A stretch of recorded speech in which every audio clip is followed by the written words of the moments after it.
number 5. The sum of the three numbers which are consecutive terms of AP is 21. If second number is reducing by 1 and third number increase by 1, we obtain three consecutive terms of GP. Find the numbers. चलिए हम उन numbers को find करते हैं. हम लोग यहाँ लेते हैं let the first term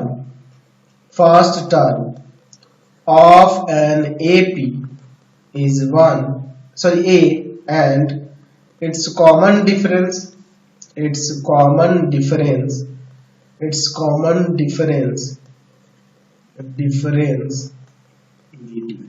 ठीक है ना जी. फर्स्ट टर्म एपी का हमने ए ले लिया और कॉमन डिफरेंस जी लिया, तो फर्स्ट टर्म तीन टर्म है ना, ए हो जाएगा, सेकंड टर्म ए प्लस डी और थर्ड टर्म ए प्लस 2d हो जाएगा. इन टर्म्स का जो सम दिया हुआ है मुझे, इन टर्म्स का सम वो कितना दिया हुआ है, 21 दिया है. यानी कि A plus D A plus 2d equal to में 21. यानी कि 3a प्लस का 3d इक्वल टू 21. 3 कॉमन कर लो, a plus d equal to में 21 ये जाएगा डिवाइड में, तो a plus d equal to में 7 आ जाएगा एज इक्वेशन फर्स्ट. नाउ अब देखिए बात क्या कह रहा था कि जो सेकंड टर्म है ना, सेकंड टर्म उसको 1 सब्ट्रैक्ट किया जाता है, थर्ड टर्म में 1 इंक्रीज किया जाता है, तो जो हमारे पास सीक्वेंस फॉर्म हो रहा है वो जीपी हो जा रहा है ना. नाउ फर्स्ट टर्म ऐसे रहता है, सेकंड टर्म में 1 सब्ट्रैक्ट कर लो और थर्ड टर्म में 1 ऐड कर लो, तो ये क्या बन जा रहा है, ये जीपी बन जा रहा है, ये जीपी बन जा रहा है. तो जब ये जीपी बन जा रहा है तो यहाँ पे हम लोग लिख सकते हैं कि a2 बाई a1 यानी कि a plus d minus 1 by a equal to में a3 by a2 a plus 2d plus 1 by में a प्लस डी माइनस 1. ठीक है, ये कॉमन रेशियो है इसलिए. अब देखिए यहाँ पे हम लोग क्या करते हैं, हम लोग ऊपर देख रहे हैं इक्वेशन फर्स्ट से a प्लस डी किसके इक्वल है, 7 के. यहाँ से a का वैल्यू 7 माइनस डी हो जाएगा.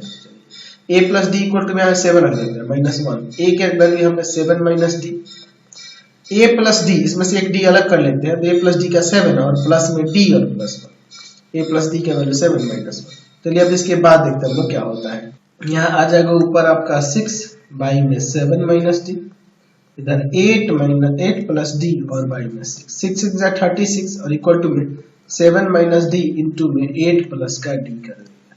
चलिए अब इसके बाद हम लोग आगे सॉल्व करते हैं. 36 इक्वल टू में यहाँ पे देखिए 56 प्लस का 7d माइनस का 8d माइनस का डी स्क्वायर, तो 36 इक्वल टू में 56 माइनस डी स्क्वायर, इस सबको इधर लाते हैं, प्लस का डी स्क्वायर प्लस का डी माइनस का 56 प्लस का 36 इक्वल टू 0 है, प्लस का 36 D square plus d minus के यहाँ 20 इक्वल टू में 0 आ जाएगा. अब इसके बाद देखिए इसका फैक्टर करते हैं, डी स्क्वायर प्लस का 5d माइनस का 4d माइनस 20 देखो सब्ट्रैक्ट होगा डी आ जाएगा, मल्टीप्लाई इनके प्रोडक्ट के इक्वल आ जाएगा, है ना जी.